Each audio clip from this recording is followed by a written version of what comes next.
네, 안녕하세요. 네, 구글에서 인더스트리 매니저 맡고 있는 이현규입니다. 반갑습니다. 네. 네, 일단 뭐 인더스트리 매니저라는 거창한 이름인데요. 네, 저는 한국에서 이제 게임과 앱 쪽에 이제 그 파트너사분들 담당을 하고 있고요. 그래서 한국에 있는 여러 한국 게임사들의 뭐 이제 한국 내 시장 진출이나 혹은 글로벌 진출을 도와드리고 있습니다. 그래서 한 7년, 8년째 지금 구글에서 게임사들만 전담해서 도와드리고 있는 것 같아요. 네, 일단 바쁘신 와중에 이렇게 참석해 주셔서 감사드리고요. 아무래도 이제 클라우드 행사다 보니까 개발 쪽 분들이 많으실 것 같은데 이번 시간에는 뭐 그래도 직무에 상관없이 이제 꼭 알아야 될 그런 게임 시장의 전체적인 시장 트렌드를 어떤 좀 사업이나 혹은 마케팅적인 관점에서 핵심적인 내용만 뽑아서 전달해드리고자 합니다. 네. 뭐 이미 너무 다들 아시겠지만 모바일 게임 시장이 굉장히 고속 성장을 하다가 성장을 멈추고 작년에 처음으로 역성장에 돌입했습니다. 보시다시피 이제 빨간색 그래프가 YOY인데 작년에 마이너스 6%에서 10% 정도까지 굉장히 좀 힘든 시기를 보인 걸 알 수가 있고요. 뭐 아무래도 가장 큰 이유는 이제 코로나 때문이겠죠. 네. 사람들이 코로나 때는 집에만 있으니까 할 게 없어서 이제 게임에 돈을 썼는데 이제는 뭐 밖에 나가서 친구들하고 술을 먹거나 뭐 혹은 해외여행 같은 데 가면서 돈을 쓰다 보니까 돈 쓸 때가 늘어나니 이제 게임 결제 금액이 줄어드는 건 자연스러운 현상일 겁니다. 실제로 이제 엔데믹 상황에 접어들면서 이제 게이머들의 결제 금액이 코로나 시절의 그 피크 최고점대에 비해서는 무려 35%나 감소했다는 되게 좀 안 좋은 이제 소식이 있었는데요. 하지만 이제 최근 들어서 그 시장과 이제 어떤 유저 모객 환경에서 긍정적인 신호도 보이고 있습니다. 글로벌 모바일 게임 시장의 매출 규모가 드디어 이제 그 2023년 초에 플러스 2%로 오랜만에 턴어라운드를 시작을 했고요. 이제 유저 모객 단가 CPI도 최근 몇 년 동안 계속 급상승하다가 이제는 좀 어느 정도 안정기에 접어든 모습이 보여서 유저 모객에 어느 정도 좀 숨통이 트일 것 같습니다. 이렇게 시장의 변화가 좀 다양한 상황에서 게임 시장의 트렌드를 뭐 저는 크게 좀 5가지로 요약을 해보았습니다. 첫 번째는 이제 중국 게임사의 글로벌 점유율이 높아지고 있다는 점일 것 같고요. 두 번째는 이제 한국 게임사의 장르 편중이 심화되고 있다는 점입니다. 또 이제 세 번째는 이제 그 스낵 문화가 사회적으로 발달하고 있다는 것, 그리고 이제 iOS의 정책 변경, 마지막으로 크로스 플랫폼인데요. 뭐 사실 이런 하나하나의 트렌드는 여기 계신 현업분들께서도 피부로 다 느끼고 계실 것 같아요. 그런데 이제 이런 부분들이 숫자로는 어떻게 나타나는지, 그리고 얘네들이 도대체 어떤 시사점이 있는지 말씀을 드리고자 합니다. 이 차트는 이제 2018년, 21년, 22년 3개년 동안에 시간이 지남에 따라서 이제 7개의 주요 국가, 뭐 한국, 일본, 대만, 미국, 독일, 프랑스, 영국이 있죠. 7개의 주요 국가 시장에서 이제 바의 색깔은 게임사 국적별입니다. 그래서 예를 들면 뭐 중국 게임사, 한국 게임사 이런 식으로 있고요. 그래서 게임사 국적별로 점유율이 어떻게 변하는지를 보여주는 차트인데요. 보시는 것처럼 이제 한국, 일본, 대만 같은 아시아 시장은 물론이고 미국과 같은 서구권 시장에서도 공통적으로 모두 빨간색, 즉 이제 중국 게임사의 점유율이 계속해서 높아지고 있는 걸 저희가 볼 수가 있습니다. 그리고 이렇게 중국 게임사가 점유율을 확대하고 있는 모습은 국가별로가 아니라 장르별로 쪼개봐도 마찬가지로 전방위적으로 나타납니다. 뭐 RPG, 전략, 액션 등등 모든 장르에서 빨간색, 즉 중국 게임사의 점유율이 크게 높아지는 걸 저희가 볼 수가 있고요. 중국 게임사가 뭐 한국, 일본 게임사랑 도대체 어떤 게 달랐길래 이렇게 변화가 만들어졌을까요? 여러 가지가 있겠지만 무엇보다도 이제 위축되는 시장 환경을 대응하는 그 방법이 정반대였던 것 같습니다. 중국 게임사는 이제 코로나가 끝나가면서 매출을 방어하기 위해서 오히려 이제 마케팅에 대한 그 투자를 늘렸고요. 반면에 이제 한국이나 일본 게임사는 매출 방어가 아니라 수익 방어를 위해서 마케팅 비용을 줄였습니다. 그래서 이제 투자로 보느냐 비용으로 보느냐의 관점의 차이겠죠. 그래서 이제 이 오른쪽 차트를 보시면은 이게 이제 그 한국, 일본 게임사의 마케팅 활동의 그 현 상황이 잘 나타나 있는데요. 이게 뭐냐면은 그 게임 하나하나의 게임사 평균별로 볼 때 게임사의 전체 IAP 매출 중에서 얼마나 많이 마케팅 비용에 투자하는지 그 정도 비중을 인덱스화해서 보여주는 것입니다. 그래서 예를 들어 한국이 1위라고 보면은 중국이나 뭐 대만 뭐 그다음 유럽 게임사 같은 경우에는 1.4에서 3까지 즉 두세 배나 높은 비중을 UA 마케팅에 재투자하고 있다는 걸 알 수가 있습니다.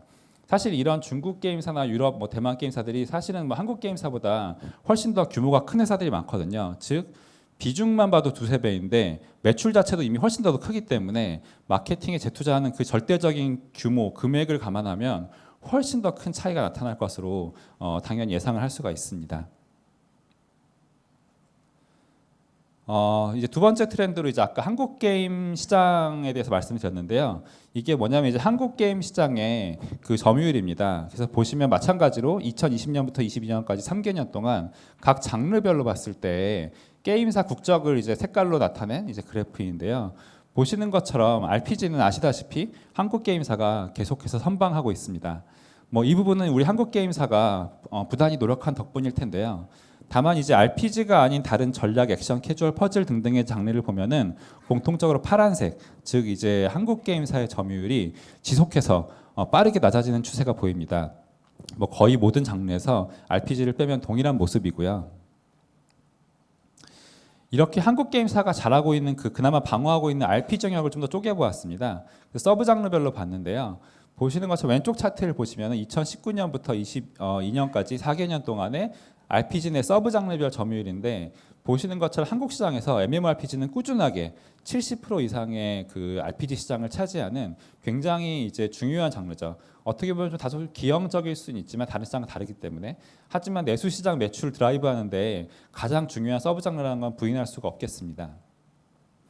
하지만 이제 그 서브 장르별로 이제 게임사 점유율이 이제 오른쪽 차트인데요. 보시는 것처럼 이제 MMORPG는 그나마 이제 어느 정도 파란색 유지를 하고 있는데 다른 뭐 수집형 RPG, 액션 RPG, 퍼즐 RPG, 뭐 방치형 RPG 등등 거의 모든 장르에서 보시면은 파란색 마찬가지로 한국 게임사의 점유율이 급격하게 낮아지는 걸 볼 수가 있습니다. 즉 달리 얘기하면 이제 한국 게임사가 MMORPG로의 그 매출 편중이 심해지고 있다는 의미가 되겠죠. 물론 당장 MMORPG가 가장 높은 매출을 만들어낼 수 있으니까 뭐 단기적인 사업 관점에선 가장 중요한 장르라는 건 부정할 수가 없는 사실일 겁니다. 하지만 이제 장기적인 관점으로 볼 때 이렇게 MMORPG의 매출만 과도하게 비중이 높아지는 것은 사실 상당한 사업적인 리스크를 수반을 하게 되는데요. 특히 이제 최근 유저의 동향을 보면은 이제 MMORPG에 대한 유저 피로도가 심각한 것 같습니다. 저희 이 왼쪽 차트는 뭐냐면 저희가 이제 유튜브에서 광고가 아닌 일반 그 탑 영상들의 댓글들을 분석해 봤는데요. 이제 보시면 한국의 MMORPG 같은 경우에는 물론 이제 이 장르를 좋아하는 유저들도 많기 때문에 긍정 댓글들도 많이 달리긴 합니다. 파란색이 많이 있죠. 하지만 부정 댓글이 긍정 댓글보다 1.5배 이상 많고요. 하지만 이제 반대로 원신이나 뭐 라이즈 오브 킹덤 같은 중국 게임들을 보면은 긍정 댓글이 부정보다 훨씬 많습니다. 사실 뭐 저희끼리 얘기지만 불과 3, 4년 전만 하더라도 이제 왕이 되는 자 같은 게임 보면 이제 되게 이상한 광고들 많았잖아요. 그때만 하더라도 사실 유저들의 댓글이 정말 안 좋았는데 이제는 좀 중국 게임에 대한 선호도가 한국 게임을 역전한 것으로 좀 보이는 상황입니다. 그리고 이제 오른쪽 차트가 좀 되게 복잡해 보이지만 중요한데요. 이런 그 유저 피로도 때문에 MMORPG랑 그 MMORPG가 아닌 게임 간의 유저의 양극화가 되게 심해지는 양상이 보입니다. 이 차트는 이 테이블은 뭐냐면요. 이제 각각 MMORPG, SLG, RPG, 액션 등 요 중요한 4개 장르에 대해서 대표적인 작품들 놓고 봤을 때 이제 그 게임 교차 이용률입니다. 예를 들어서 여기 246이라는 숫자가 보이실 텐데요.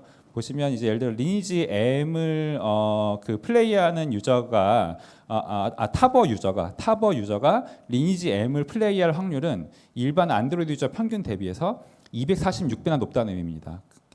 그만큼 이제 저 숫자 높을수록 이제 앱의 교차 사용률이 높은 거겠죠. 그래서 결국 이 분석을 보면은 MMORPG와 전략 게임 유저가 하나의 이제 위쪽 그룹을 형성하고 있고요. 그리고 이제 RPG나 액션 같은 다른 이제 장르 유저가 또 다른 그룹을 형성하고 있습니다. 즉 달리 얘기하면 이제 사실 옛날 같은 경우에는 이제 뭐 예를 들어 대작 MMORPG 나왔다고 하면은 500만, 600만, 700만 사전 예약 막 받았잖아요. 그만큼 전 국민이 하는 게임 같은 그런 게 있었는데 이제는 유저 간의 PVP에 기반한 어떤 페이 투 윈 게임과 좀 그렇지 않은 좀 라이트한 게임 간에 유저가 좀 분리되고 있다는 그런 의미가 될 것 같습니다. 그리고 세 번째 트렌드로 이제 좀 스낵 문화가 발달하고 있다는 점을 말씀드리고 싶은데요. 스낵 문화라는 건 아시다시피 좀 짧은 시간 동안에 컨텐츠를 즐기는 그런 트렌드를 의미합니다.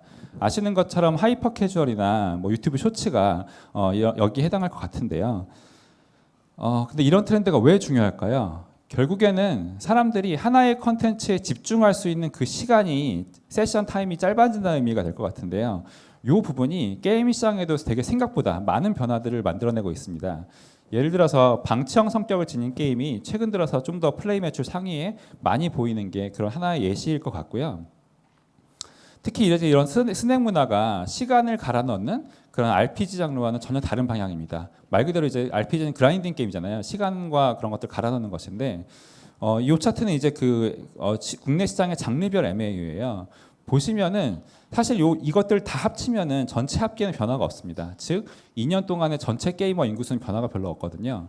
근데 스낵 문화 영향으로 RPG 게이머는 그 코로나 시절 호황이었던 2021년에도 유일하게 마이너스 8%로 이제 인구수가 감소한 유일한 장르였고요. RPG가 작년 같은 경우에는 무려 마이너스 25%나 유저가 줄어들었습니다. 무려 4명 중에 1명이 이제 시장에서 사라졌다는 건데 너무나 크리티컬하죠. 이제 유저 목격이 어려워진 건 너무 당연한 얘기일 것 같고요. 반면에 이제 어드벤처나 퍼즐 같은 저 위쪽 초록색, 노란색 같은 장르들은 이제 RPG 시장에서 이탈한 유저들을 빠르게 흡수하고 있습니다. 좀 전에 아까 말씀드린 유저 양극화 그 테이블 보셨잖아요. 유저 양극화라는 것은 결국에는 하드코어한 그런 MMORPG 같은 게임의 유저층과 라이트한 게임 유저층이 분리되고 있다는 것인데, 그런데 결국 이 스낵 문화 때문에 하드코어 유저층이 점점 이제 라이트 게임 유저층으로 빠르게 이동하고 있다는 의미가 되겠습니다.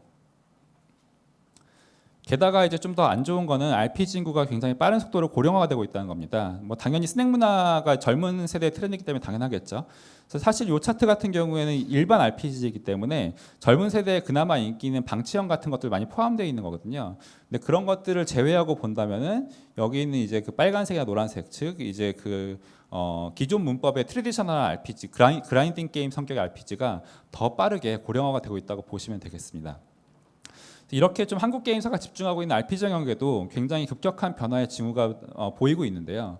물론 당장 매출이 나오는 MMORPG도 당연히 저희가 집중해야 되는 부분인 건 맞는데, 다만 이런 부분에 대해서도 유저들이 많이 빠지고 있고 굉장히 점점 더 이제 떠나가고 있다는 그런 부분에 대해서도 깊게 고민하고 좀 장기적인 대응이 필요한 시점인 것 같습니다.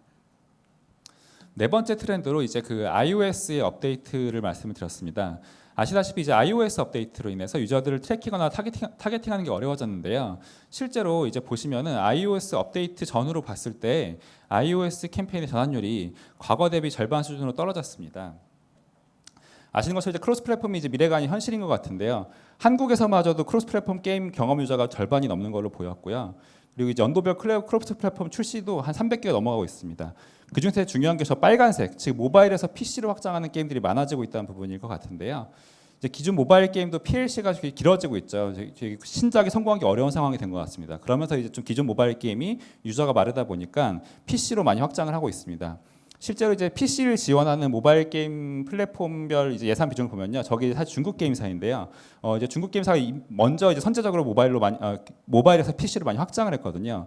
보시면 모바일에서 투자하는 매출 비중도 높지만 PC에 이미 30%나 UA를 투자하고 있습니다. 그만큼 PC에서 만족할 만한 이제 ROI가 나온다는 의미가 되겠죠.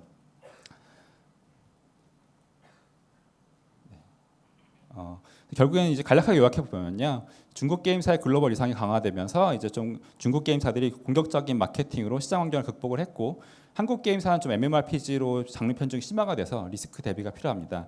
특히 이런 장르 편중이 좀 스낵 문화의 발달로 인한 좀 이제 그런 짧은 세션의 미드코어 장르로 이제 좀 더 중심이 옮겨가고, iOS로 인해서 좀 더 대중적인 게임성들이 많이 요구가 되면서 더 이제 한국 게임사의 리스크가 되고 있고요. 그런 관점에서 이제 또 기존 모바일 게임들을 PC로 옮겨가는 그런 전략도 많이 고민해 보실 수 있을 것 같습니다. 네, 지금까지 긴 내용 들어서 감사드립니다.